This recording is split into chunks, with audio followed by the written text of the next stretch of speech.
Next gen astro ஆன்மீக சகோதர சகோதரிக்கெல்லாம் என்னுடைய அன்பான பணிவான ஆசீர்வாதத்தை தெரிவித்துக் கொள்கின்றேன். நெக்ஸ்ட் ஜென் அஸ்ட்ரோ தொடர்ந்து ஒவ்வொரு தமிழ் மாதமும் இப்போ பார்த்தீங்கன்னா புரட்டாசி மாதம் ஒவ்வொரு தமிழ் மாதமும் சோழி பிரசனத்தின் மூலமாக உங்கள் நலன் பொருட்டு இறையருளாலும் குருவர்களாலும் தொடர்ந்து பேசி வரப்போகின்றேன். தொடர்ந்து கவனிங்க. காரணம் என்னென்னா, இந்த காலத்தில் நாம் நலமோடு வாழ்வதற்கு யார் தயாராக இருக்கின்றார்கள்?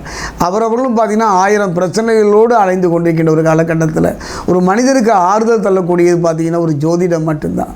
அந்த வகையில் இந்த சோழி பிரசனம் என்று சொல்லக்கூடிய ஒரு அற்புதமான கலை நெக்ஸ்ட் ஜென் அஸ்ட்ரோவில் நான் தொடர்ந்து ஒவ்வொரு தமிழ் மாதமும் இதை சொல்லி வரப்போகிறேன். அந்த வகையில் பார்க்கும்போது புரட்டாசி மாதம் ஒவ்வொரு மாதத்துக்குமே ஒரு சிறப்புங்க. அதைத்தான் மாதவன் சொன்னான், மாதங்களை நான் மார்கழி என்று சொன்னாலும் கூட, தை பிறந்தால் வழி பிறக்கும் என்று சொன்னாலும் கூட, ஒவ்வொரு மாதத்துக்கும் ஒரு அர்த்தத்தோடு கூடிய பழமொழி தான். அந்த வகையில் பார்க்கும்போது இந்த புரட்டாசி மாதம் நம் வாழ்வையை புரட்டி போடக்கூடிய ஒரு அற்புதமான மாதம். இழந்ததை திரும்ப பெறுவதற்கான ஒரு நல்ல சந்தர்ப்பத்தை அமைத்து தரக்கூடிய ஒரு மாதம். பித்ருக்கள் என்று சொல்லக்கூடிய முன்னோர்களுக்கு செய்ய வேண்டிய கடமையை செய்கின்ற மாதமும் இந்த மாதம் தான். குறிப்பாக சொல்ல போனால் இந்த மாதத்தின் சிறப்பை அடுக்கிக் கொண்டே போகலாம். புரட்டாசி மாதம் நாராயணனுக்கு உரியது மட்டுமல்ல, என் அன்னை பராசக்திக்கு நவராத்திரி என்று சொல்லக்கூடிய அந்த நாளும் இந்த காலகட்டம் தான். அப்படிப்பட்ட ஒரு காலகட்டத்தில் கன்னிராசியை பொறுத்த வரைக்கும் உத்திரம் 2, 3 நாள், அஸ்தம், சித்திரை எவ்வாறு இருக்கும் என்பதை இப்போ நம்ம சோழி பிரசனத்தில் பார்க்கலாம்.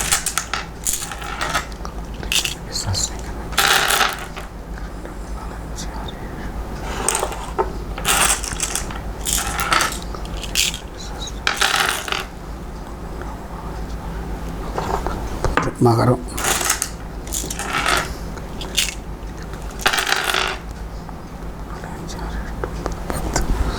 9 கன்னி. நெக்ஸ்ட் ஜென் அஸ்ட்ரோ ஆன்மீக சகோதர சகோதரிகளே, ஒரு காலம் செய்வது போல கடவுளும் செய்ய மாட்டார் என்பார்கள். ஒரு மனிதனுடைய வாழ்க்கையில் சிலர் உயர்ந்து இருப்பதற்கும், பொருளாதாரத்தில், வாழ்க்கையில், அரசியலில், ஆன்மீகத்தில் ஒரு உன்னதமான நிலையை அடைந்து இருக்கிறார்கள் என்றால் ஏதோ ஒரு காரணம் இருக்கும் இல்லைங்களா? இன்னும் பூர்வ ஜென்ம புண்ணியமாக இருக்கணும். தெய்வ நம்பிக்கை இல்லாதவர்கள் கூட ஒரு உயர்ந்த நிலையில் இருப்பதை எல்லாம் நாம் பார்க்கின்றோம். தெய்வத்தை அன்றாடம் வழிபடுபவர்கள் கூட கண்களில் இருப்பதை எல்லாம் பார்க்கின்றோம். விதியா வினையா என்று சொல்வதற்கில்லை.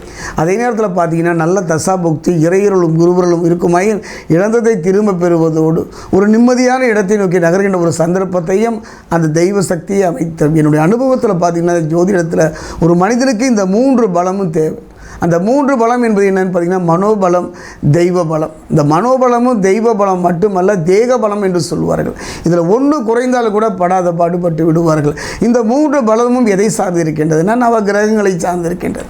அந்த நவகிரகங்களில் பார்த்திங்கன்னா சனியாகட்டும், குருவாகட்டும் அல்லது ராகு கேதுவாகட்டும் 3 பெயர்ச்சியை நாம் சந்தித்து கொண்டிருக்கிறோம். அதே நேரத்தில் இந்த புரட்டாசி மாதத்தின் சிறப்பு இதை மட்டும் நான் சொல்ல போகிறேன். முக்கியமான விஷயத்தை சொன்னால் போதும்.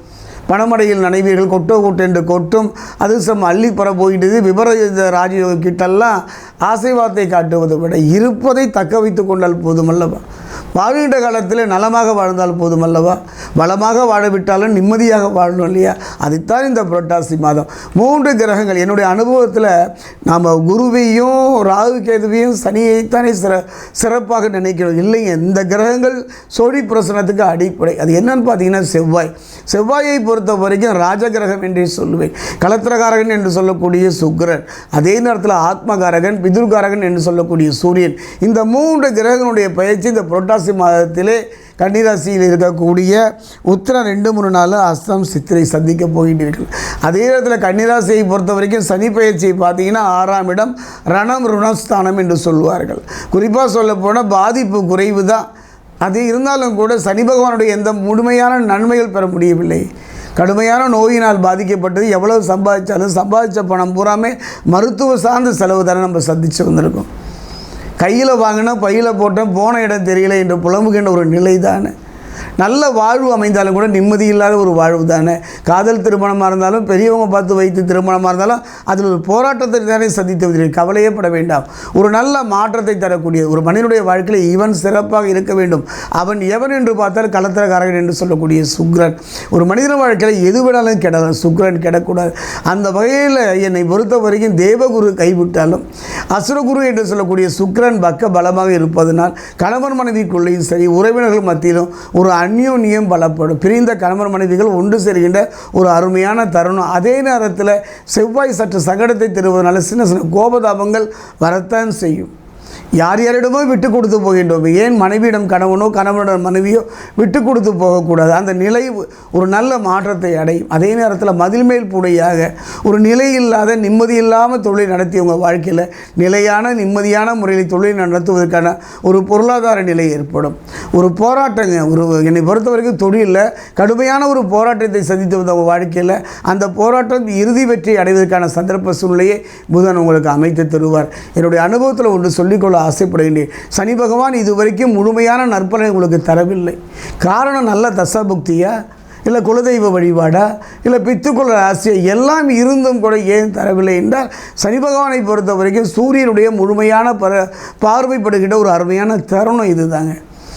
அதாவது சனி பகவானுக்கும் சூரியனுக்கும் ஆகாது இல்லைன்னு சொல்லலை ஜோதிட ரீதியாக. ஆனாலும் கூட எல்லா தந்தைக்கும் பிள்ளைக்கும் கருத்து வேறுபாடாக தந்தையினால் பேரும் புகழ் பெற்ற பிள்ளைகளை நாம் சந்தித்திருக்கோம், பிள்ளையினால் பேரும் புகழ் பெற்ற தந்தையும் சந்தித்திருக்கிறோம் அல்லவா? வினையும் விதியும் சரியாக கை கோக்க வேண்டும். அந்த வகையில் சூரிய பகவான் என்னை பொறுத்தவரை சூரியனை பொறுத்த வரைக்கும் சிம்ம ராசியிலிருந்து கன்னி ராசிக்கு பயிற்சியாகிற ஒரு அருமையான தருணம். அவர் சனி பகவானுடைய முழுமையான மேலே அந்த சூரியனுடைய பார்வை படுவதனால சனி பகவான் தருவித்த மறந்ததை சனி பகவான் கொடுக்க மறந்ததை சரியான நேரத்தில் கொடுக்க போகின்றார். உங்களை உயர்ந்த உன்னதமான நிலையை உட்கார வைத்து பார்க்க போகின்றார். வீண் பழிபாவங்களிலிருந்து உங்களை காப்பாற்றப் போகிறார். வாங்கிய கடனை அடைப்பதற்கான ஒரு வழிமுறைகளை அமைத்து தரப்போகின்றார். நீண்ட நாள் வருத்திய நோயிலிருந்து விடுதலை பெறப் போகின்றார். சிலரெல்லாம் பயம் கலந்த ஒரு வாழ்வு தொழிலில் வாழ்க்கையில் நாளைக்கு என்ன பண்ண போகிறோம் நாளைக்கு என்ன பண்ண போகிறோம் என்று கலங்கி உங்கள் வாழ்க்கையில் நிம்மதி தருகிற ஒரு நல்ல சந்தர்ப்பத்தை இந்த காலகட்டத்தில் உங்களுக்கு சூரியன் அமைத்து தரப்போகின்றார். அதே நேரத்தில் சிம்மராசியில் கேது இருப்பதனால ஞானத்தை தேடி போகின்ற ஒரு நல்ல குருமார்களுடைய தொடர்பு இந்த காலகட்டத்தில் கிடைக்கும். என்ன கொஞ்சம் கவனமாக இருங்க. பேசும்போதும் பழகும்போதும் உங்கள் வேலையை மட்டுமே பாருங்கள். இன்னும் சொல்லப்போனால் சேமிப்பு ஆடம்பரம் ஆசைப்படுறதில் தப்பு இல்லை. அதீத ஆசையின் காரணமாக தவறான பாதையை நோக்கி போகின்ற ஒரு சூழ்நிலையை ராகு அமைத்து தருவார். இன்றைக்கி பார்த்தீங்கன்னா கிராமத்தில் மாகாணியில் அரிசி அளந்து போடுவாங்க. போட்டாலும் 2 அரிசி எடுத்து மாகாணியில் போட்டுக்குவாங்க. காரணம் சேமிப்பு தேவை. அந்த வகையில் பார்த்தீங்கன்னா கன்னிராசியில் இருக்கக்கூடிய ஆண் பெண் இருபாலருக்கும் ஒரு நல்ல வேலை அமைவதற்கும் ஒரு நல்ல திருமண யோகம் கிடைப்பதற்கும் ஒரு அருமையான சந்தர்ப்பம் இந்த காரியம். அதே நேரத்தில் எந்த காரியம் இருந்தாலும் ஒரு முறைக்கு பல முறை யோசித்து செய்வது நல்லது.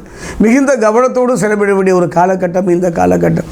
உங்களுடைய வாழ்க்கையில் குடும்பத்தில் தொழிலில் பிரச்சனைகள் தீர்வதற்கான ஒரு அருமையான சந்தர்ப்பம் இந்த சந்தர்ப்பம். காரணம் என்னென்னு பார்த்தீங்கன்னா இந்த புரட்டாசி மாதம் 16ஆம் தேதி அக்டோபர் மாதம் 2ஆம் தேதி ஒரு அருமையான நிகழ்வுங்க. நம்ம எத்தனை ஆலயம் போய் கதவு தட்டியிருப்போம், எத்தனை பரிகாரம் பண்ணியிருப்போம், எத்தனை நதிகளில் நீராடி இருப்போம். அதில் கிடைக்காதது இதில் ஒன்றில் கிடைக்குங்க. ஒரு மனிதனுடைய வாழ்க்கையில் இழந்ததை திரும்ப பெறக்கூடிய ஒரு சந்தர்ப்பம் பித்ருக்களுடைய ஆசி. பித்ருக்களுடைய ஆசையும் அனுசரணையும் இருந்து விட்டாலோ நவகிரகனுடைய பாதிப்பு நம்மை காக்கின்ற ஒரு கவசம். தெய்வம் கொடுக்க முடியாததை இந்த பித்ருக்கள் நமக்கு தருவார்கள். ஒரு நல்ல சந்தர்ப்பம். இந்த 16ஆம் தேதியை தயவு செய்து ஆண் பெண் இருபாலருமே மறந்துடாதீங்க. அந்த மகாலய அமாவாசை அன்னைக்கு காலையில் எழுந்து சூரியனை வழிபாடு செய்வது ஆத்மகாரகன் பித்ருகாரகன் என்று சொல்லக்கூடிய சூரியன் அருளை பெற்றுத்தரும். முன்னோருடைய சாபபாவத்திலிருந்து நம்மை காப்பாற்றும்.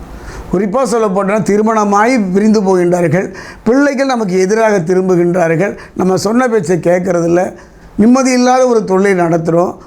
இதுக்கெல்லாம் மாற்று தான் இந்த புரட்டாசி மாதம். ஒரு அருமையான சந்தர்ப்பம் கன்னிராசிக்கு. நீங்கள் செய்ய வேண்டியது பசுவுக்கு ஒரு கவலம் அகத்திக்கீரை கொடுப்பதோ வெள்ளம் கலந்த நீரை வைத்து வழிபடுவதோ ஒரு அருமையான இடங்க. கன்னிராசிக்காரர்கள் சென்று நின்று வணங்கக்கூடிய இடம் தான் திருத்தணிக்கு அருகே இருக்கக்கூடிய பாதசனீஸ்வரர் ஆலயம். இந்த ஆலயத்தில் இருக்கக்கூடிய சனி பகவானை முழுமையாக நம்பிக்கையோடு அங்கு தரக்கூடிய நல்லெண்ணெயை கொண்டு அபிஷேகம் செய்வீர்களானால் கன்னிராசிக்கு ஒரு பொற்காலம் நற்காலம் என்றே இந்த புரட்டாசி மாதத்தை செய்வேன்.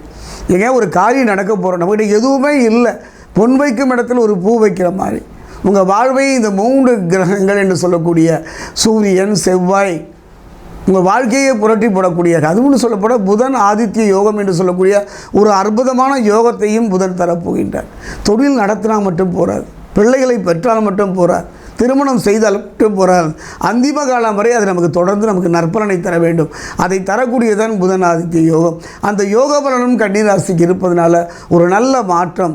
எதை இழந்தீர்களோ அதை திரும்ப பெறக்கூடிய ஒரு நல்ல வாய்ப்பையும் சந்தர்ப்பத்தையும் இந்த புரட்டாசி மாதம் கன்னிராசிக்கு அமைத்து தரும்.